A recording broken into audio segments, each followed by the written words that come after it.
Hola Miguel, por favor contanos quién sos y qué haces. Bueno, ¿qué tal? Soy Miguel Belushi, compositor, director de orquesta de Buenos Aires, profesor de la Universidad Nacional de Cuyo en Mendoza y del Conservatorio Manuel de Falla en Buenos Aires. En este momento estoy en Montreal de visita en la Concordia University.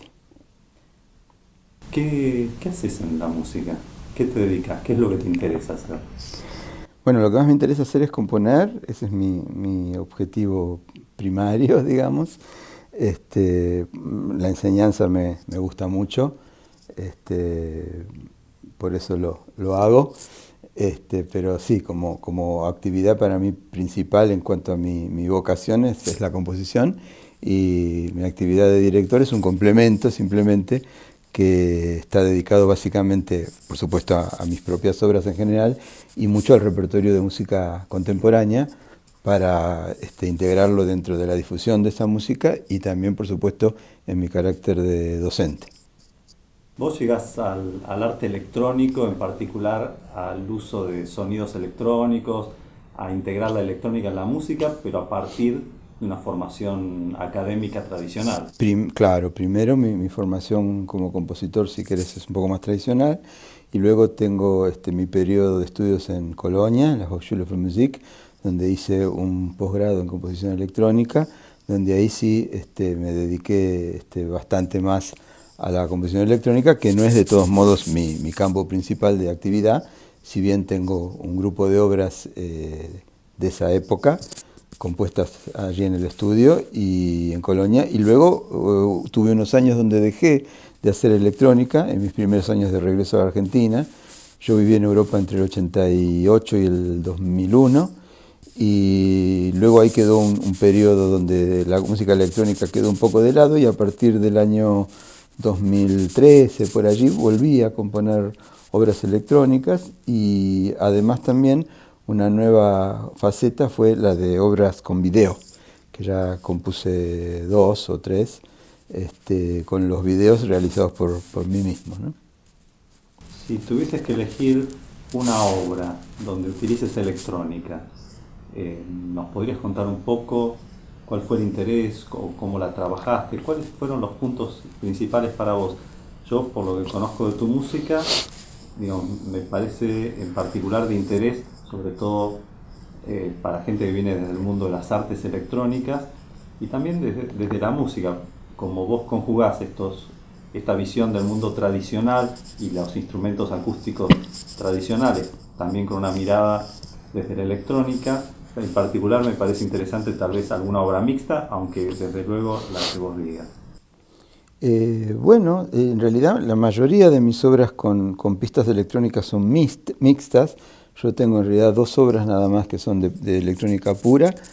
Una muy del principio se llama Secretos, que es un primer intento bastante elemental, y después Königswasser, que es una obra que compuse sí en el periodo de Colonia. Justamente Königswasser quiere decir agua de Colonia, que es una obra realizada con grabaciones de sonidos de agua, que se pueden reconocer en gran parte como tal, y en gran parte no.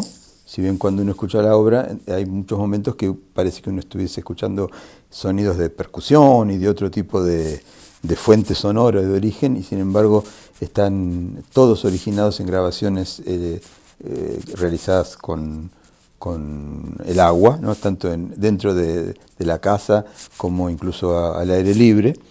Esa es una obra que se ha ejecutado en muchos países del mundo, en muchos festivales de música electrónica, y que dentro de lo que es la actividad del estudio de música electrónica de la Hochschule für Musik, fue incluida en la colección de CDs que documentan la historia del estudio, que para mí es un orgullo muy grande que hayan incluido, junto a tantos buenísimos compositores que han trabajado ahí de todo el mundo, que hayan incluido en el volumen 1, en el primer CD, esta obra mía, que es del año 1994, ya hace 28 años. Esa es una obra para mí muy especial. Yo diría que es mi obra de pistas sola, ¿no? de electrónica pura, prácticamente única, ¿no? ¿Y de las obras mixtas? Y de ¿Puedes las, contar algo? sí, de las obras mixtas tengo varias. Una obra para mí muy importante fue Unzeiten, que significa deshoras. Deshoras es el título del último libro de Cortázar, ese es el motivo por el cual se llama así. Yo lo puse en alemán porque en esa época vivía allá y para que el público entienda el título, que está basada en un texto que se encontró en la ex-ESMA, en la época de la dictadura, de un prisionero, que hubo gente que algunos de esos textos los pudo copiar y los pudo después enviar a otros países del mundo para que fueran incluso recopilados en libros. Y un poeta alemán, al que luego yo conocí, escribió una poesía basada en ese texto que estaba escrito en un ladrillo de la pared de la ESMA por alguien que no sabemos quién es, que es un anónimo. Entonces, sobre esa poesía yo escribí esta obra que está compuesta para un ensamble de voces femeninas, 3 trombones que tocan en vivo, las voces y los trombones, y una pista electrónica, que hoy escuchamos en tu clase el principio de esa obra, que toda la pista electrónica está basada en los sonidos de las voces de las cantantes, con los cuales realizamos primero grabaciones que sirvieron de material básico. Es una obra muy fuerte en cuanto a su contenido emocional, ¿no es cierto? Y que se hizo, lamentablemente en Argentina no se estrenó nunca porque es un despliegue muy grande, ¿no? Y es una obra de gran dificultad, pero que se hizo muchas veces en Alemania, siempre dirigida por mí, y que tuvo en la audiencia una respuesta muy positiva, ¿no es cierto? El texto es en alemán y está traducido en castellano, en francés, en italiano y en inglés. Y aparece fragmentado y decompuesto a lo largo de toda la obra, que dura media hora. Es una obra muy, muy extensa, ¿no? Esa es una obra que para mí, dentro de mi trabajo con música electrónica, en este caso una obra mixta, yo diría que es la más importante. Me estás hablando también de que mucho de tu trabajo, gran parte de tu trabajo electrónico, más allá de que ahora de vuelta en Argentina, desde hace unos años, trabajes el medio electrónico, y como que te volvió a interesar, volvés a acceder, el trabajo con video, pero estos años en Alemania, y más que en Alemania, en Colonia, Colonia, dentro del mundo de la música electrónica en particular, es un lugar clave. Histórico. ¿Por qué es clave? ¿A quién conociste? Por su historia. Bueno, no, se dio el contacto con el que era el profesor en ese momento, Hans-Ulrich Humpert, que fue el sucesor del fundador del estudio, que fue el maestro Herbert Eimert, que para todos los que conocen de música electrónica saben que fue una de las primeras figuras iniciales de lo que es la música electrónica alemana. El profesor Humpert, con quien yo estudié, fue alumno de él, y fue cuando falleció Eimert, fue su sucesor hasta su fallecimiento. Hará 4 o 5 años falleció, y ahora lo ha sucedido el profesor Michael Weil, es el nuevo profesor. Y bueno, se dio el contacto con este maestro, y que era una persona, además de ser un gran músico, una persona excelente, con el cual inmediatamente hubo feedback, digamos, y entonces él me invitó a trabajar allí. El estudio en Colonia era muy interesante porque oficialmente era un posgrado que duraba 4 semestres, donde uno obtenía, como yo tengo, un título de posgrado en composición electrónica, pero uno no tenía que cursar materias ni hacer nada. Es decir, ellos te pedían que vos tuvieras un título en composición previo y que tuvieses obras, aunque no fuesen electrónicas, obras compuestas. Entonces, este maestro vio mis obras y me invitó entonces a realizar eso, que ese estudio consistía en ir al estudio a trabajar, a hacer obras. No había ninguna cuestión teórica ni nada. Uno trabajaba ahí con el ingeniero de sonido, un gran ingeniero de sonido que era el señor Marcel Schmidt, que también está jubilado, que es el productor, digamos, de todas mis obras de Colonia, uno de los mejores ingenieros de sonido de Alemania. Y el trabajo consistía en eso, ¿no? Uno presentaba el proyecto que quería hacer al profesor Humpert, y él le daba el ok o no, bueno, y entonces uno simplemente lo que hacía era componer. Yo nunca viví en Colonia, yo vivía en Frankfurt, entonces lo que hacía era cada 2 o 3 meses quedarme 15 días en Colonia y trabajar en una obra. Si no la terminaba, volvía a ir al mes siguiente y así. Entonces ahí yo compuse 5 o 6 obras. ¿Y conociste a Kagel? Conocí a Kagel, conocí por supuesto a Stockhausen, que ya no era más profesor en esa época, pero muchas veces iba a conciertos. Bueno, tuve la suerte en ese año de conocer a muchos compositores muy importante. Y en particular, yo sé que has estado haciendo estudios sobre Kagel.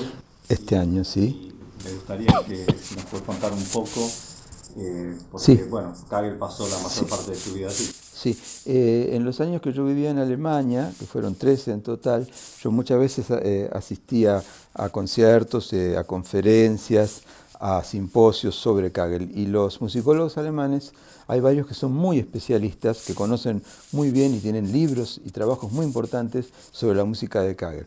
E incluso siempre, incluso buscando entrevistas ahora para el trabajo que ahora te voy a comentar que hice, encontré que a ellos les interesó siempre el tema de la parte argentina de Kagel. Le preguntaban, bueno, ¿y usted cuando vivía en Argentina, cómo veía las cosas y demás? Pero en esos años yo me daba cuenta que había una parte del pensamiento de Kagel que a los alemanes se les escapaba, que era la parte argentina, que era, digamos, cómo trabajaba la cabeza de Kagel. Entonces yo dije, bueno, alguna vez voy a hacer un trabajo, esto era en los años 90, yo vivía en Alemania, voy a hacer un trabajo que sea investigar lo argentino en Kagel. Entonces llegó el año 2018 y con esta invitación que tuve para venir a Canadá, ahora en Montreal y luego en Edmonton, donde voy a estrenar una obra mía que yo denomino un Kagelismo y voy a dirigir 2 obras de Kagel, dije, bueno, ahora es el momento para dar una conferencia que voy a hacer en Edmonton y luego haré también en otros lugares, sobre el tema de lo argentino en Kagel. Entonces me puse a investigar ese tema y fue muy interesante. Llegué a la conclusión de que Kagel no es un compositor alemán, ni es un compositor argentino germanizado, ni todo eso, sino que Kagel es un compositor porteño, yo diría, más específicamente que argentino, tal como lo somos nosotros dos. Bueno, ¿nos querés contar algo para cerrar sobre tus proyectos o tus intereses para el futuro? Bueno, mis intereses son tratar de seguir componiendo música, de tratar de hacer lo mejor que se pueda, tanto componiendo como dirigiendo mis propias cosas u otros proyectos. Y mientras pueda hacer eso, además por supuesto de enseñar, que me gusta muchísimo también, que lo hago con mucho gusto, voy a estar contento. Te agradezco mucho. No, gracias a vos, Ricardo. Estamos en Montreal, en el Milieu Institute, en Concordia University, es 15 de marzo de 2018. Muchas gracias.